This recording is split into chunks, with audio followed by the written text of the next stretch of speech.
Dakshinamurti समारंभां Shankaracharya मध्यमाम् अस्मदाचार्य पर्यन्तां Vande Guru परंपराम्.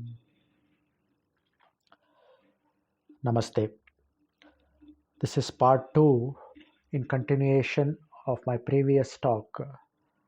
How do I proceed in the spiritual life? We shall now try to analyze what is our existential foundational problem. Because without first locating what is the main problem in our life, whatever solution we try to find out will be found deficient. There is a well-known saying in the wisdom traditions that pain is inevitable, but suffering is optional. Vedanta makes the lion roar that sorrow has no legitimate existence in our life. This may sound very revolutionary. Vedanta is a body of revealed knowledge that has always been existing as a living tradition and has been handed down through teachers after teachers through centuries after centuries. Being knowledge, it belongs to no one group of people. If any other tradition says that you are the whole, it is also Vedanta, irrespective of what it is called in any other language. As knowledge, it is communicable by anyone who has correctly learnt it in full from a competent guru. It is only Indian in the sense that Bharat happens to enjoy the privilege of nurturing Vedanta. This teaching and methodology and tradition that you are the whole is called Sampradaya. And Sri Shankaracharya Bhagavatpada occupies a very special place in this Sampradaya. Vedanta says that we have made our life into a constant struggle for gaining security and happiness only because we have erroneously judged ourselves as individuals with limitations. Vedanta reveals that we are already without limitations, which is what we want to be. While as a fetus, we were very cozy and protected for 9 months in our mother's womb. At birth, however, we became separated from our mother and we got fully exposed to the wide outside world, to the wide uncertain world. Our senses and faculties were yet to develop, unlike some animals which are fully ready and even are able to run fast immediately after birth to escape from predators. So immediately at birth, we are flung into a state of complete helplessness.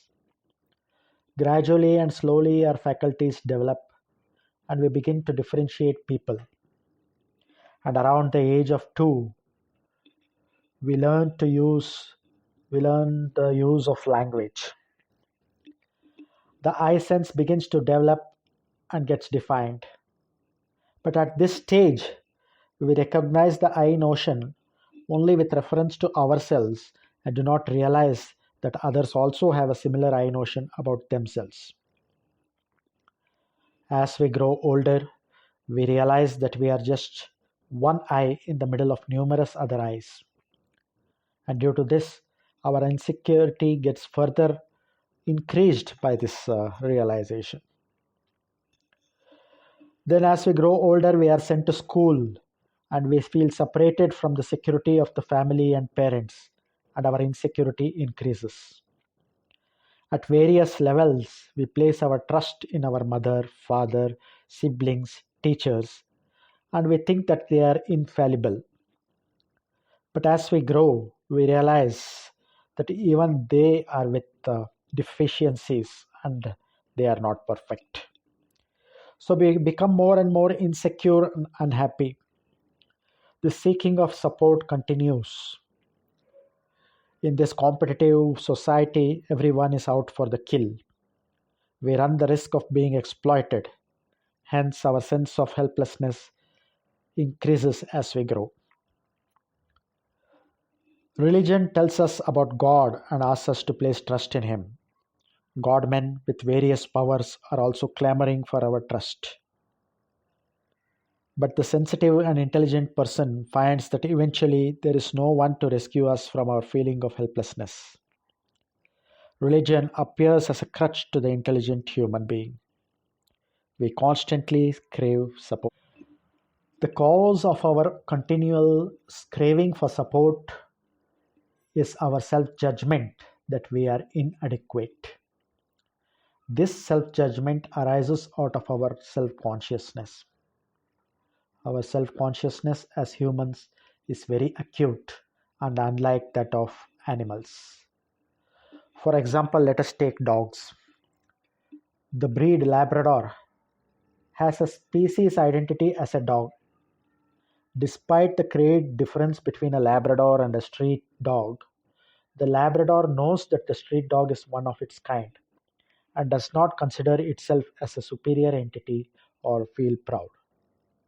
But self consciousness in humans is not like that.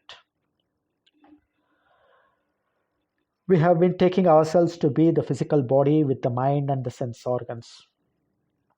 This has some justification as we do not feel the sensations and feelings of another person.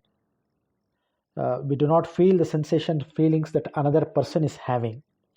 So we feel distinct in our layer of skin. We consider ourselves the subject and all others as objects.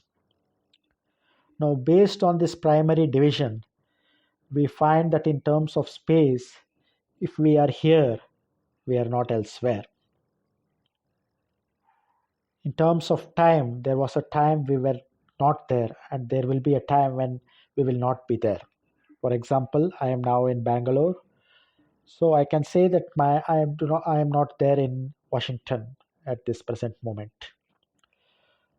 I was not existing in 1950, and I will not exist in 2200 AD. So there is the limitation of space and time. Further, physically, we cannot do anything against the power of nature. We find ourselves wanting in every aspect. So, this awareness of the sense of lack is constant. We always feel that something further is needed to make us feel adequate. However, everyone has had the experience of feeling secure, happy, and adequate sometime or the other, however temporary.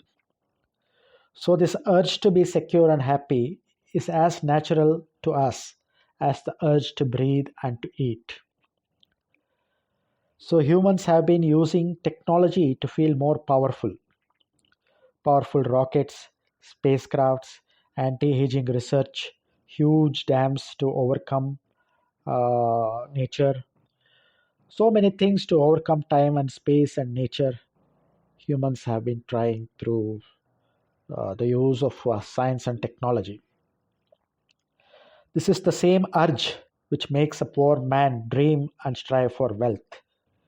This is the same urge that makes a student excel in exams. This is the same urge that makes an artist create a masterpiece. This is the urge that makes a Tendulkar or Kohli surpass all records. We try to make all efforts to overcome this sense of lack in various ways. Despite all our efforts, we are not able to fully achieve our goal. Our notion of wanting is never snuffed out.